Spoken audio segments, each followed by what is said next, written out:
Entre 1925 y 1930, Patiño consolida su reputación del rey del estaño. Crea la London Tin Corporation, luego la Asociación de Industriales Mineros de Bolivia, que incluye a los grandes productores, Aramayo, Hochschild y la minería mediana. En 1929 cierra el círculo con la creación de la Consolidated Tin Smelters, que es una reunión de las grandes fundidoras de estaño del mundo, presididas por la Williams Harvey, que están fundiendo 85,000 toneladas de estaño, el 40% del estaño fundido en todo el mundo. Ha comprado en Bolivia las minas de Araca, Yoploca, Colabi, Galofa y Canutillos.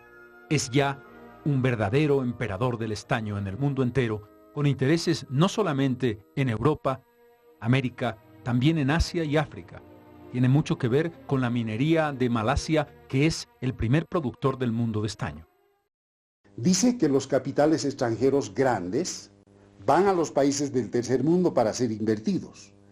Acá en este fenómeno, Patiño, el capital sale de la Salvadora, de Yayagua, de Bolivia, y es invertido en el Asia, en Europa, en el África. Y por tanto esa fortuna, yo creo que le debe mucho a Bolivia. El capital de la Patiño Mines supera varias veces el presupuesto anual del Tesoro General de la Nación Boliviana de esos años. En 1929, la producción mundial de estaño llega a 192,000 toneladas, el doble de las 86,000 que habían en 1900. Es el momento estelar, o parece serlo. Pero en octubre de ese año se produce el famoso crack de la Bolsa de Nueva York. Una situación económica que tendría consecuencias devastadoras sobre la economía mundial y en particular sobre la economía de la minería del estaño y de Bolivia. 1931, 32 y 33 son los peores años en la producción minera del estaño en la historia del país antes de la crisis de 1985. Es justamente el tiempo en que Bolivia está en guerra con el Paraguay. Es una situación difícil que exige a Bolivia un esfuerzo gigantesco.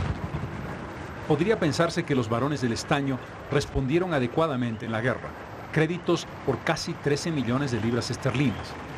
El propio Patiño va a donar 2 aviones de transporte para Bolivia y su ejército.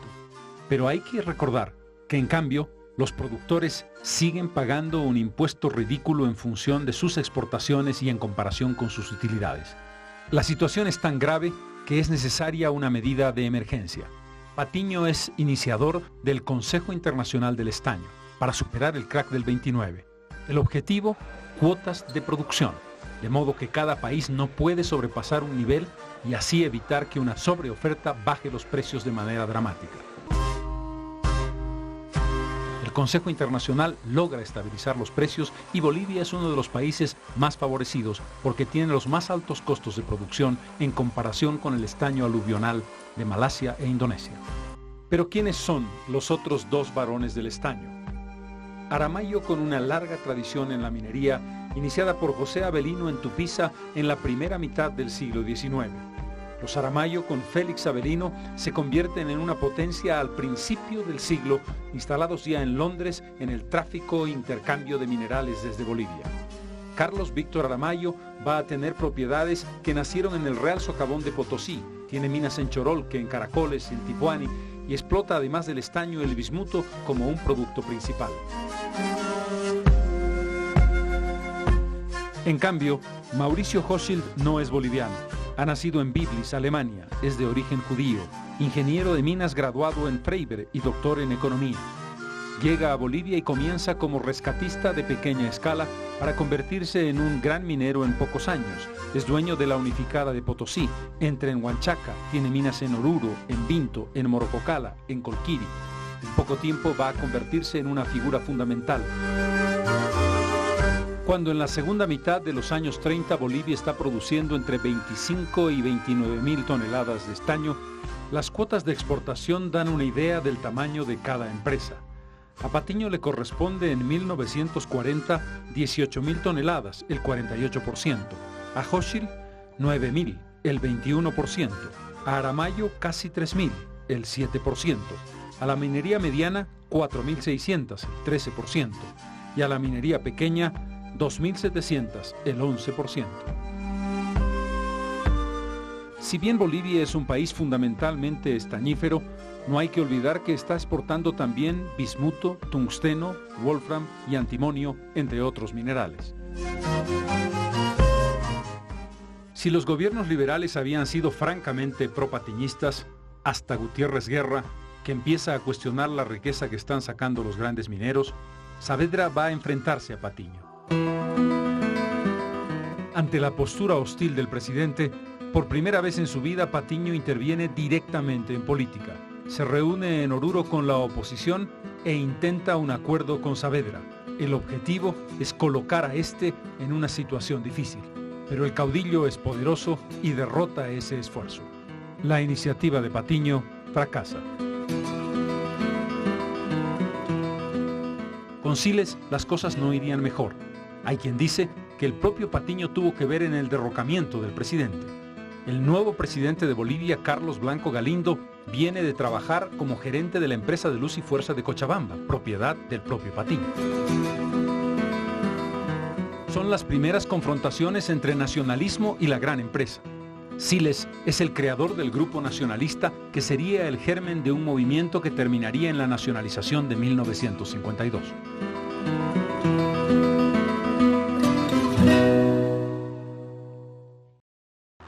El país herido tras la guerra del Chaco tiene que encontrar un camino, y el camino va a ser el nacionalismo revolucionario. Los primeros escarceos con esta línea los dan Toro y Bush, fundamentalmente el joven presidente, que curiosamente tiene una buena relación epistolar con Patiño.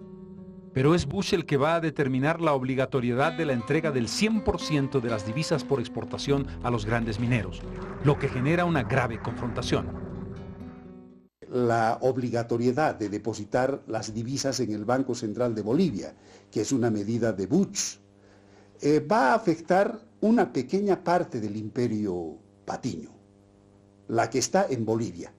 Pero eso nada tiene que ver con el otro gran imperio que está en el mundo. En un momento dramático, en el gabinete, Bush pide la pena de muerte para Hochschild, que es el más crítico para la medida tomada por el gobierno. El gabinete le implora perdón y finalmente el presidente Bush decide ser flexible y perdonar a Hochschild.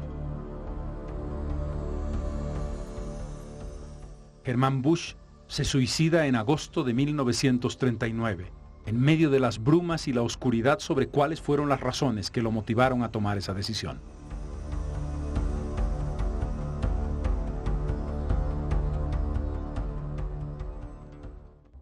Pero ¿qué pasa con un país que fundamentalmente vive de la producción minera? ¿Por qué no tiene fundiciones en su propio territorio? ¿Por qué Patiño, Hochschild o Aramayo, pero fundamentalmente Patiño, no deciden ir a una fundición en territorio del país? Hay muchos argumentos. El problema de la altura, la falta de tecnología, la distancia con los centros de exportación, pero ningún argumento es contundente. Ya habían fundiciones, la de Peró, la de Mariano Peró, y eso está desmintiendo todo el argumento que tiene Patiño. Acá, en el fondo, lo que se está discutiendo no es si se puede o no fundir. A Patiño lo que le interesa es el valor agregado que genera la fundición. El valor agregado generado en Bolivia tendría que dejar algo en Bolivia. No, pero a él le interesa que ese valor agregado vaya a generar otras fortunas más allá de nuestras fronteras. La realidad es que Patiño tiene el control mayoritario sobre el proceso de fundiciones fundamentalmente en Inglaterra. Él no tiene ninguna razón económica para llevar una fundición a Bolivia. Recién en 1970, tras el contrato firmado por Obando, Torres inauguraría una fundición de estaño. Era ya demasiado tarde, se había perdido mucho tiempo y muchos millones de dólares en el esfuerzo. Patiño, tras un incidente de salud en 1923, radica definitivamente fuera de Bolivia. Primero en París, la ciudad en la que habita más tiempo, en una gran residencia en los Campos Elíseos. Siempre venía con mi abuela y los domingos fuimos siempre, cuando ya éramos un poco más grandes, 7, 8 años, a comer con ellos a mediodía, a almorzar, en su gran casa que estaba a 50 metros de la que tocaba a nosotros. Cuando se inicia la Segunda Guerra Mundial, se distancia de Alemania y prefiere trasladarse a los Estados Unidos. Allí viviría durante muchos años en el Waldorf Astoria. Es un hombre ya mayor. Supera ya los 80 años de edad. Tiene un carácter fuerte, una intuición extraordinaria. Es a través de su intuición que se han encontrado las más importantes vetas y desarrollado mejor la tecnología de ingenios extraordinarios como el de Katabi. Patiño es un hombre que quiere controlar todo al milímetro. Exige correspondencia diaria a quienes están gerentando sus minas en Bolivia. Mi abuelo ha exigido siempre toda la vida que se habla español en su casa. Y a los invitados todo no quería, sabía el francés, sabía un poco de inglés, el francés lo conocía bastante bien, pero él exigía siempre que todo el mundo hablara español. No había manera de hablar otra cosa. Si querían decir algo que yo no entiendo, le decían quechua, porque yo no tenía una palabra de quechua. Las condiciones de vida de los mineros bolivianos son difíciles, son duras. Entrar y perforar en una mina es una tarea que lleva un sacrificio gigantesco y cuesta finalmente la vida.